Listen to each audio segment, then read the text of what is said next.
오늘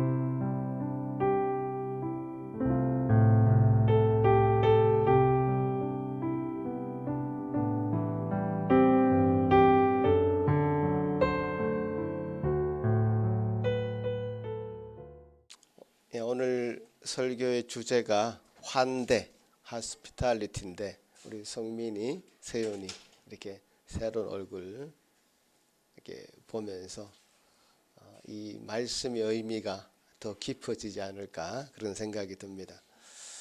우리가 믿음을 가진 자라면 마땅히 그 믿음이 형제 자매들에게 드러나야 됩니다. 믿음이 무엇입니까? 믿음은 하나님이 우리를 만드시고 창조하시고 또 우리를 친히 다스리신다는 것을 믿는 것입니다.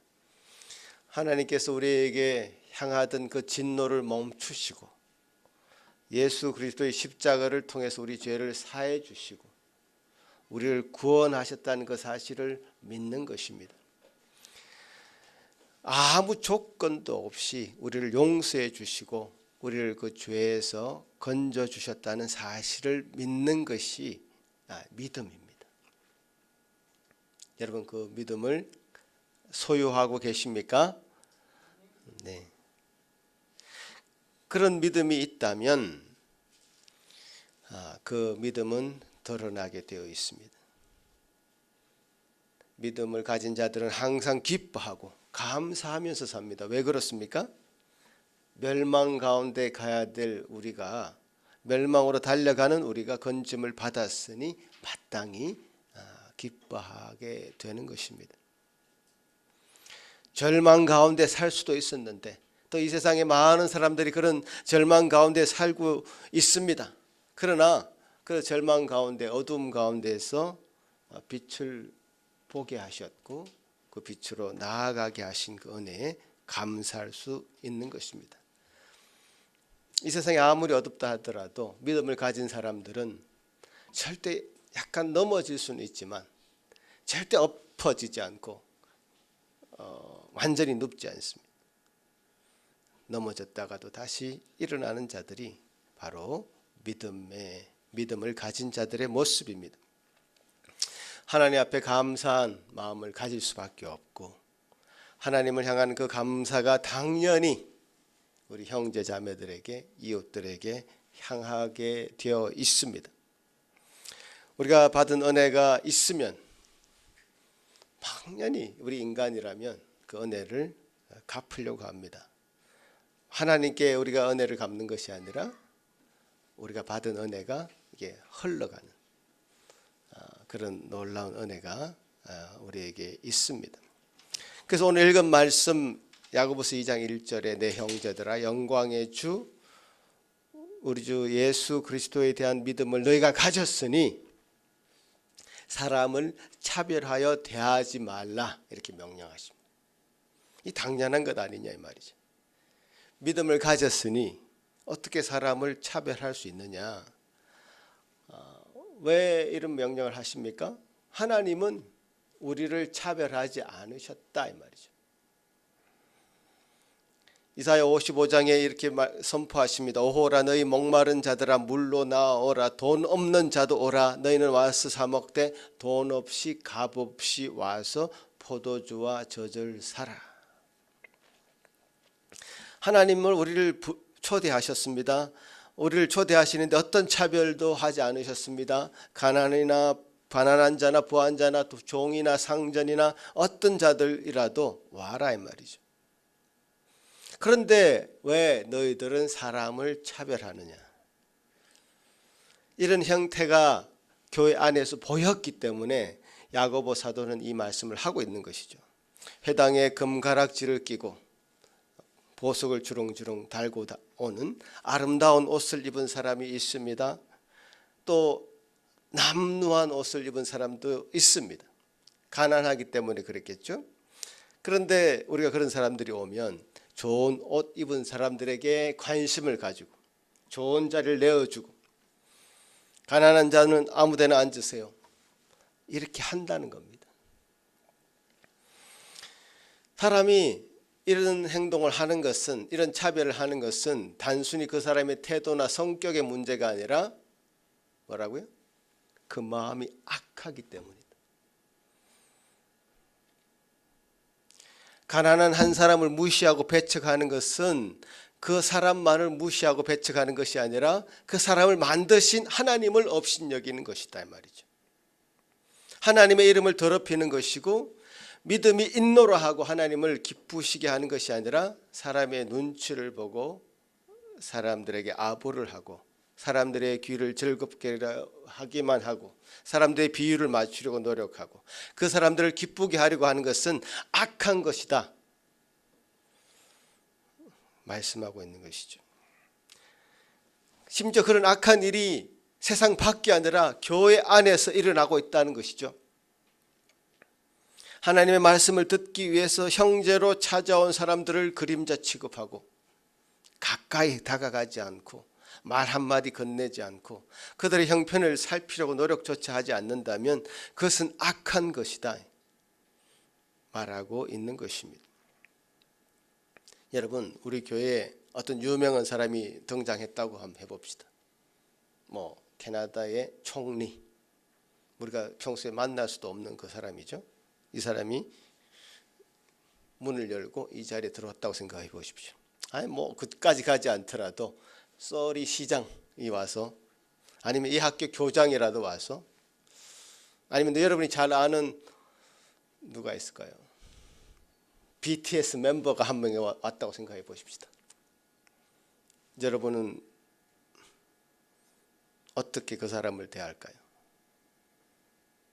그림자 취급하고 배척하고 본척만척 저기 대충 앉으시라고 말 한마디도 건네지 않고 그렇게 하지는 않을 것 아니냐 말이죠.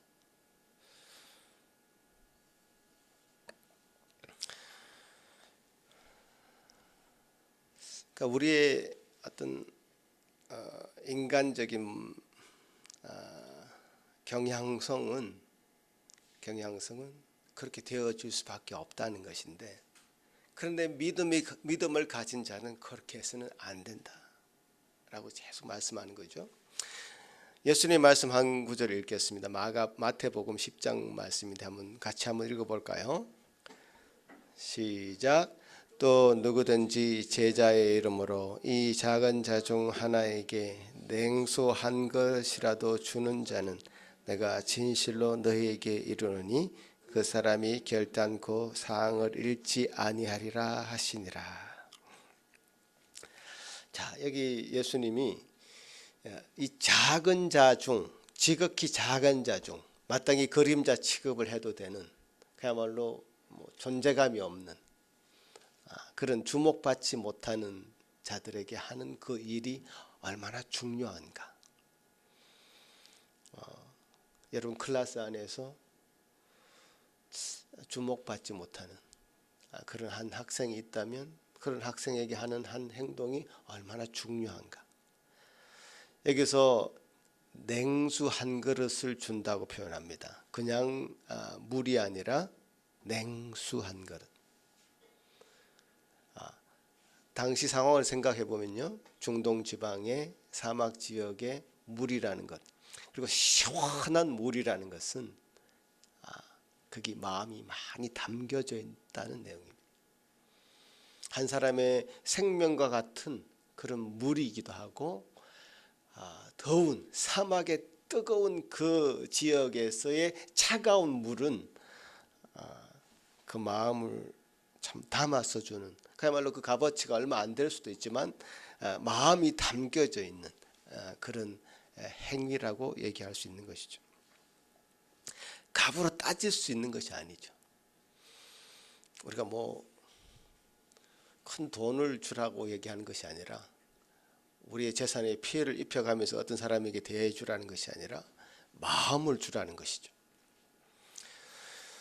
예수님께서는 거창하고 어떤 화려한 제자도의 실천을 요구하지 않으시죠.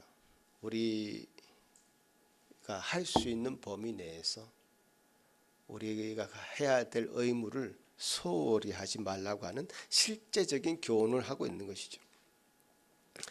우리는 지금도 냉수 한 그릇을 기다리는 그런 목말라 애타는 심령들, 그런 심령들을 외면하고 어떤 화려한 종교적인 행사, 화려한 것들만 바라보고 그렇게 달려가고 있지 않은지 우리 자신 한번 더 되돌아볼 필요가 있다는 것이죠. 오늘 내가 만나는 그 영혼이 참 냉수 한 그릇이 필요하지 않을까 라는 생각을 가지고 그 사람을 대한다면, 그래서 그 사람의 일상을 세심하게 살피고 그 사람을 도와줄 수만 있다면 그것이 바로 우리가 이 땅에 살아가 있는 목적이고 주님이 우리에게 계속적으로 도전하는 그런 메시지인 것을 우리가 확인해야 될 것입니다. 이 야고보서의 말씀도 초점이 그렇습니다. 하나님께서 이 땅에서 하신 일이 무엇이냐? 심령이 가난한 자들을 택하셔서 믿음에 부유하게 하시고 하나님 나라를 통째로 우리에게 넘겨주시고 상속하여 주셨는데, 그죠? 하나님께서 우리에게 하신 일들을 생각해 보잔 말이죠. 하나님이 하신 일들을 생각한다면 가난한 자를 절대로 업신여기고 부자들만을 우러러 보는 일을 하지 않는다는 것이죠. 그죠? 우리가 이런 습성들이 이 세상에서 배운 것들입니다. 유전 무죄, 무전 유죄. 돈이 있으면 죄가 없고 돈이 없으면 죄가 있다. 이 세상의 법정에서 돈을 가지고 엄청난 변호사들 10명이나 대동하고 돈을 주고 사가지고 법정에 서는 사람들은 많은 죄가 있어도 그 죄를 경감받고, 겨우 돈이 없어서 국선 변호사 한 사람을 대동한 사람은 조그만 죄를 가지고서도 엄청난 형량의 그 벌을 받게 되는 현실이 이 세상의 현실이라는 거죠. 그런 억울한 일을 얼마나 많은 사람들이 당하고 있습니까? 돈 때문에. 그런 일을 우리가 이 세상에서 바라보면서 그렇구나, 사람은 돈이 있어야 돼, 힘이 있어야 돼, 권력이 있어야 돼. 그런 것을 우리가 배워나갈 때 이 세상은 그렇다 치더라도요, 하나님이 지금 이 말씀을 이 세상에서 이 세상을 대상으로 하는 말씀이 아니잖아요. 이 야고보서 말씀은 우리 믿는 자들을 향해서 하는 말씀이에요. 이 세상의 일에 대해서 할 말이 많습니다. 그럼 우리가 목소리를 높이지 않는 것은 우리 자신부터 잘하자 이 말이죠. 교회부터 잘하자. 믿는 자부터 잘하자. 할 말 많습니다. 하지만 말하지 않죠. 우리 자신을 바라보고 우리 자신의 부족함을 주님 앞에 고백할 뿐이고 회개할 뿐이죠. 교회가 부패한데 어떻게 사회를 개혁할 수 있습니까? 믿는 자들의 그 가족이 하나 되지 못하고 있는데 어떻게 이 땅의 청소년들의 일탈을 우리가 지적할 수 있겠습니까? 그렇게 못한단 말이에요. 저는 이 가정 한 가정이 세워지는 것, 말씀으로 세워지는 것, 그것이 우리가 가지고 있는 이 땅에서 우리 교회가 해야 될 사명이라고 생각합니다. 말씀을 가지고 한 가정이 잘 세워질 때 그 가정에서 자라나는 청소년들, 어린이들, 청소년들, 그 자녀들이 잘 자라지 않겠습니까? 그것만이라도 우리가 잘 책임지고 감당하자는 것이죠.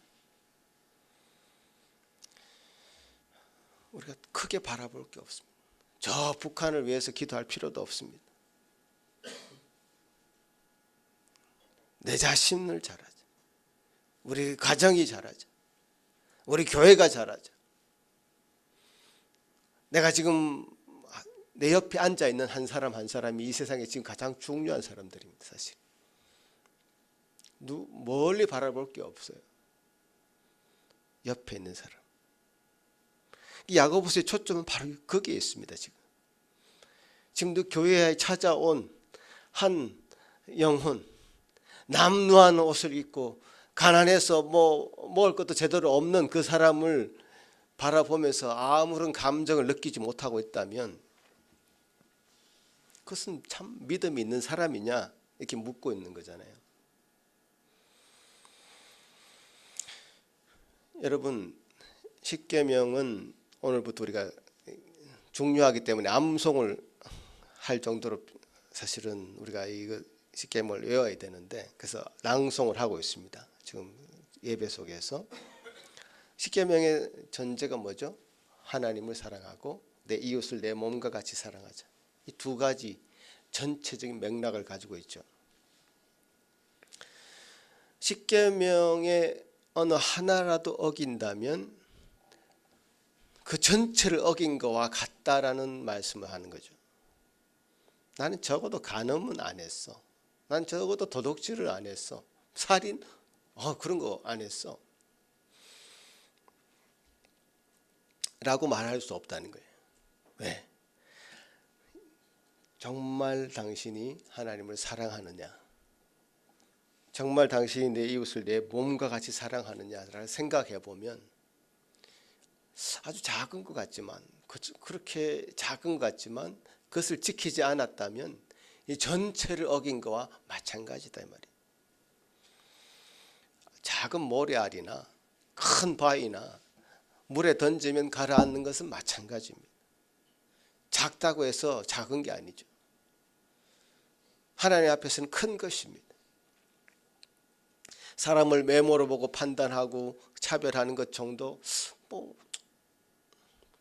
괜찮지 않나? 이렇게 생각하는 자체가 죄라는 거죠. 물론 십계명은 순서상 1계명부터 10계명까지 좀 무거운 죄부터 이 계명의 순서가 놓여져 있습니다. 죄의 무게가 더 크죠. 1계명이. 그렇지만 가벼운 죄를 지었다고 해서 하나님 이 정도는 봐주실 거야, 이 정도는 뭐 어때, 이렇게 하시지 않는다는 거예요. 만약에 우리 눈에 보이는 가난한 자에게 긍휼을 베풀지 않은 사람은 그 결과로 긍휼 없는 심판을 받을 수 있다고 경고합니다. 여러분, 이 말을 할 때 조심해야 되는 것은 바로 이런 것이죠. 긍휼을 베푸는 것을 그런 대가로, 그런 조건으로 우리가 구원을 얻고, 긍휼을 베풀지 않기 때문에 멸망당한다는 단순한 그 인과 응보적인 원인과 결과의 논리로만 접근해서는 안 됩니다. 하나님의 긍휼하심을 얻은 사람은 당연히 그 긍휼하심을 받은 은혜로 말미암아 내 앞에 있는 작은 자에게 긍휼을 베풀게 되어 있다는 사실을 상기해 주는 것이지, 그 당연한 원리지. 내가 긍휼을 받았는데 그 받은 긍휼이 너무 크고 감사해서 당연히 그것은 다른 사람에게 긍휼을 베풀게 되는 그 원리를 얘기하시는 것이죠. 어떤 조건으로 내가 긍휼을 베풀기 때문에 내 구원을 얻고, 그렇게는 말씀하시진 않죠. 예를 들어 보면 1만 달란트 빚을 진 사람이 있었습니다. 1만 달란트, 1만 달란트가 얼마인지 정확하게는 모르겠습니다만은 어쨌든 어마어마한 큰 돈입니다. 한 1조 정도 된다고 생각하시면 돼요. 1조라는 돈을 우리가 생각이 잘 안 되죠. 감이 잘 없죠. 1억도 감이 잘 없는데 어떻게 1조가 감이 있겠습니까? 어쨌든 우리 평생에 어떤 것으로도 갚을 수 없는 돈입니다. 근데 어떤 한 사람이 1만 달란트의 빚을 졌습니다. 정말 이거는 갚을 수가 없는 그런 돈이죠.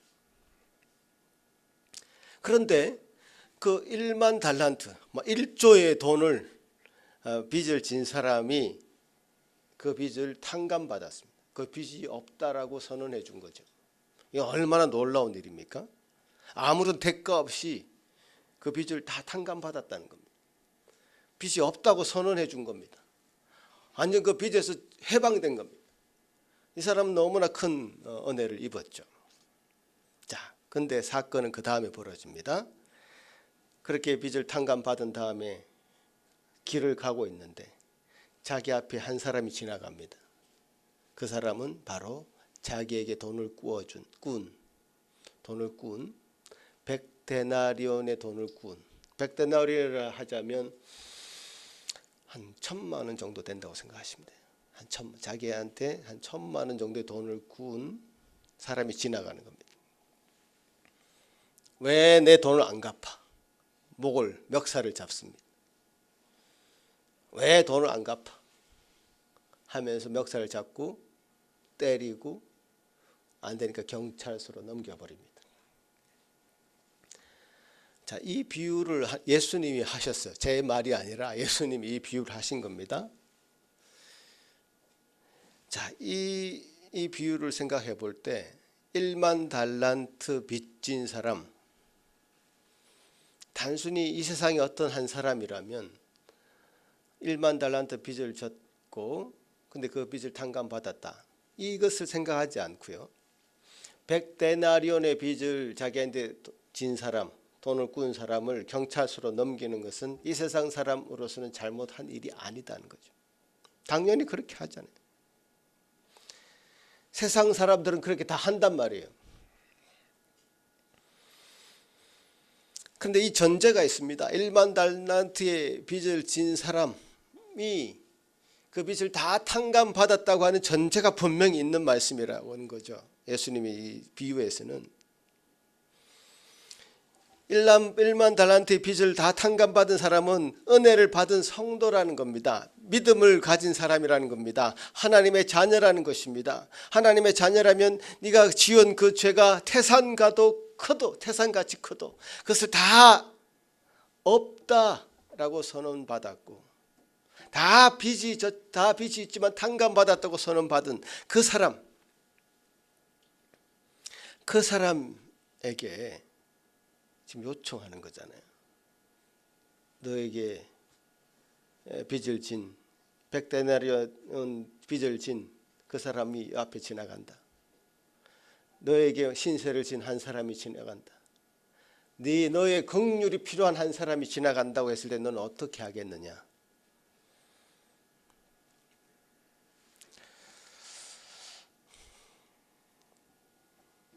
우리 모습을 좀 들킨 느낌을 이 비유를 들을 때마다 생각이 드는 거죠.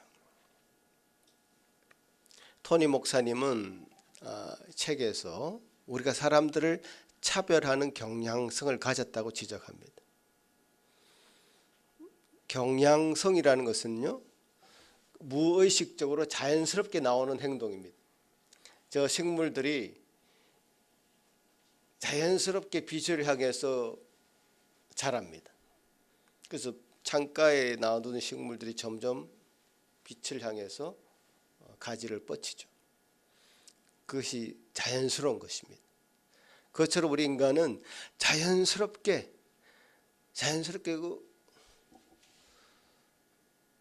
다른 사람을 무시하고 자기가 더 높아지기 원하고 하는 그런 경향성을 가집니다.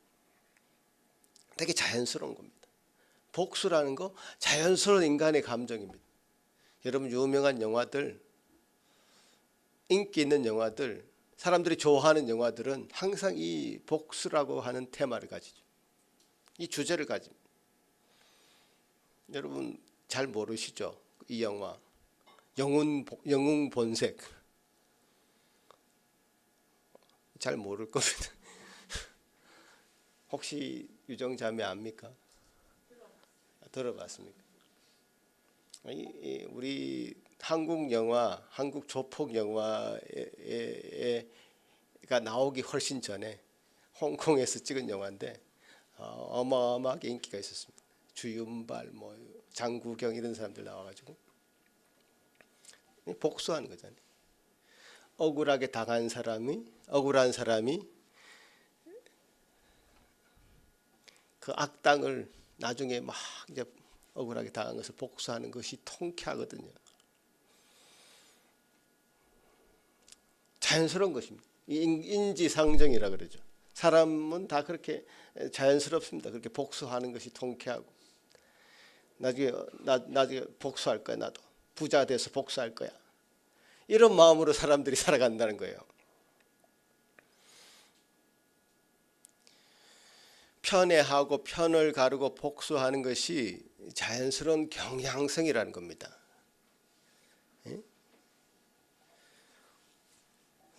예수님께서 이 땅에 오셨을 때요, 사람들은 예수님에 대한 기대가 있었습니다. 왜냐? 예수님이 정말 이 땅을 로마로부터 우리가 억울하게 당하고 있는데, 일제강점기를 한번 생각해 보십시오. 일제강점기에서 사람들이 막 고통받고 있는데 우리를 해방시켜주는 해방자로 예수님을 기대하고 있는데, 예수님은 그래서 왕처럼 우리를 대해주면 좋겠다. 우리의 왕이 되어주면 좋겠다. 정말 로마를 물리치고 이스라엘 나라를 건국하면 좋겠다. 이렇게 이제 생각하고 기대했을 것 아닙니까? 그런데 예수님이 베드로에게 말씀하시죠. 칼을 가진 자는 칼로 망한다. 말고의 귀를 자른 베드로에게 말씀하셨듯이 칼을 가지고 그 사람들의 억울한 것들을 복수하기 위해서 로마를 물리친 것이 아니라 자신도 억울하게 사형수의 털에서 그냥 죽어버리고 맙니다. 악한 자들을 정의의 칼로 벤 것이 아니라 도리어 악한 자들에 의해서 죽은 것이죠. 그런데 그렇게 억울하게 죽은 그리스도를 왜 우리가 구원자라고 하냐 말이죠. 왜 그분을 우리가 구원자라고 생각하고 그분을 예배하고 그분을 따라 살려고 하고 그분을 닮기 위해서 노력하고 애쓰냐 말이죠. 그것이 예수님의 법이기 때문에 그렇습니다.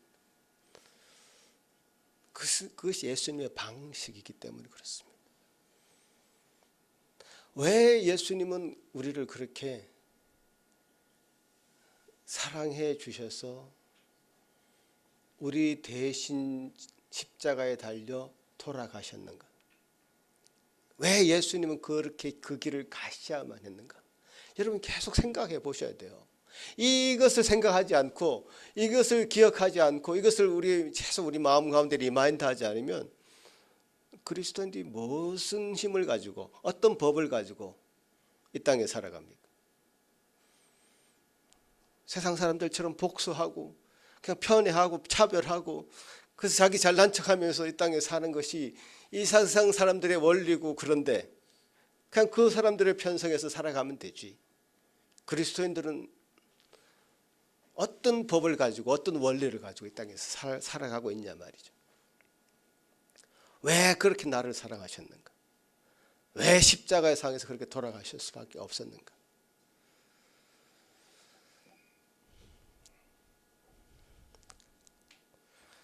제가 오늘 여러분과 함께 같이 부르고 싶은 찬양이 한 곡이 있는데요. 예배 끝나고 설교 끝나고 여러분하고 함께 부를 건데 제가 먼저 한번 불러드리겠습니다. 한번 부탁드립니다.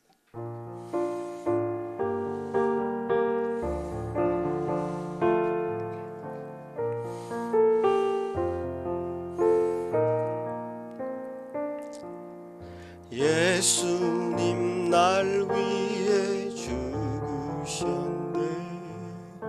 왜 날 사랑하나? 겸손히 십자가 지시었네. 왜 날 사랑하나? 왜 날 사랑하나?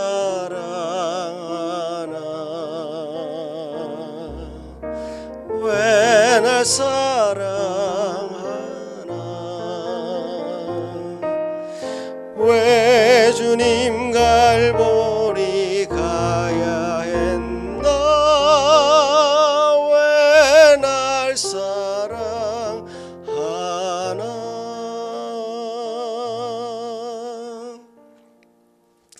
왜 주님이 우리를 사랑하시는가? 왜 주님이 그렇게 갈보리 십자가를 갈 수밖에 없었는가? 그 주님이 그렇게 우리를 위해서 가셨다면, 그렇게 사랑하셨다면 우리는 무엇을 해야 되는가? 이것이 우리의 삶의 방식이 되어야 됩니다. 예수님이 생각하시고 예수님이 행하신 그 방식들을 우리의 삶의 방식으로 생각해야 되죠. 여러분은 참으로 주 안에서 이런 예수님의 사랑을 누리고 그 은혜 가운데 있기를 바라고, 그 안에서 기쁨을 누리기를 바라고, 그런 저와 여러분이 되기를 정말 바랍니다. 그리고 앞으로 이곳을 방문할 분들, 또 우리가 이 땅에 발을 딛고 사는 동안 만나게 될 많은 사람들에게 예수님의 법을 따라서, 예수님이 우리에게 보여주신 모범을 따라서 그렇게 사랑하며 살기를 다짐하시는 저와 여러분이 되기를 간절히 바라겠습니다. 토니 목사님이 이 책에서 3가지 제안을 했습니다. 여러분, 이 제안은 여러분 한번 잘 메모를 해 두시고 저와 여러분이 계속 지켜나가면 좋겠는데요. 3가지입니다. 첫 번째, 그리스도께서 당신을 얼마나 따뜻하고 은혜롭게 환대하셨는지 정기적으로 묵상하라. 매일매일 묵상하라. 나는 얼마나 주님 안에서 용납받았는지, 나는 주님 안에서 얼마나 따뜻하게 주님께서 우리를 안아주셨는지, 우리 마음속에 미움이나 교만, 편견은 없는지 살피고 그것들을 회개하고 예수님 닮기를 힘쓰도록 우리 자신을 변화시켜 나가야 될 것입니다.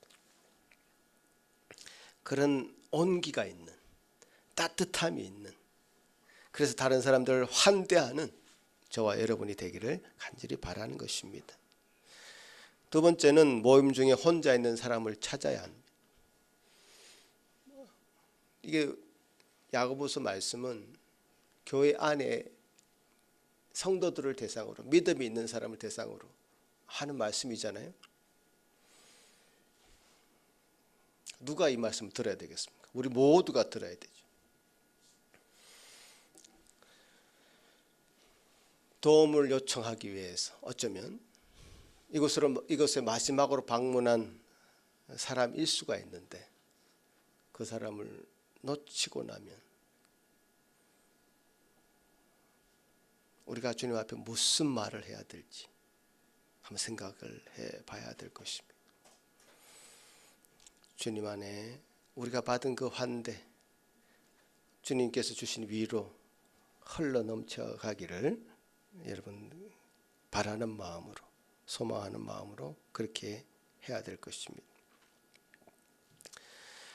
누구든지 이 환대하는 사역, 이것도 하나의 사역이 될 수가 있는데요, 자발적으로 참여하라고 권면하고 있습니다. 이것은 어느 한 사람, 영접팀 이런 사람들만 하는 것이 아니라 우리 모두가 자발적으로 환대하기를 앞장서는 저와 여러분이 되기를 간절히 바라는 것입니다. 제가 22년 전에 캐나다 처음 왔을 때, 그리고 부목사로 부임했을 때가 2003년도였습니다. 지금 여기 자리에 없지만 한국에 있는 그 지선사모가 청년일 때였습니다. 근데 그때도 지금 너무 기억이 나는데요, 저도 사실 어리버리할 때였습니다. 30대 초반에 여기 처음 와가지고 아마 혁 집사님 정도 아직 어리버리하지 않습니까? 그러니까 이게 적응도 못하고, 지금 혁 집사님은 몇 년 돼가지고 좀 나은데 아직 어리버리할 때 가까이 다가와서 목사님 안녕하세요. 인사하고 생긋생긋 웃으면서 그렇게 다가와 줬던 그 기억이 너무 생생합니다. 그 기억이 너무 생생해요. 그 고마움을 저는 잊지 못합니다. 저는 여러분 모두가 그런 한 사람이 되기를 간절히 바랍니다. 그것은 하나님의 성품을 드러내는 일이고요, 복음의 열매가 드러나는 일입니다. 나는 성격상 그렇지 못해, 이 핑계 대서는 안 됩니다. 성격의 문제가 아니라니까요. 복음의 문제죠. 같이 한번 기도하겠습니다. 하나님 아버지, 감사합니다. 주님께서 주시는 그 은혜로 이 땅 가운데 저희들을 살게 하시고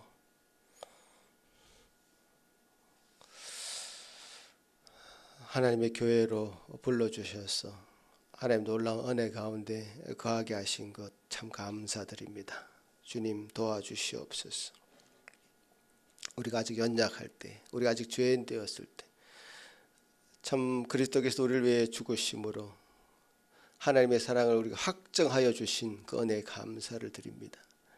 주님, 그와 사랑 안에 머물게 도와주시고 우리가 받은 사랑이 있다면, 받은 은혜가 있다면 참으로 마땅히 그것을 돌려드리는 것이 믿음 있는 자의 바른 모습인 줄 압니다. 그렇게 명령하시고 그렇게 교훈하시는 이 말씀에 우리가 순종하게 하여 주옵소서. 감사합니다. 오늘 귀한 말씀 통해서 우리가 다 주님 앞에서 온전한 하나님의 참 기뻐하시는 모습으로 변화되어져가는 저희들 되게 하여 주옵소서. 예수님 이름으로 기도합나이다. 아멘.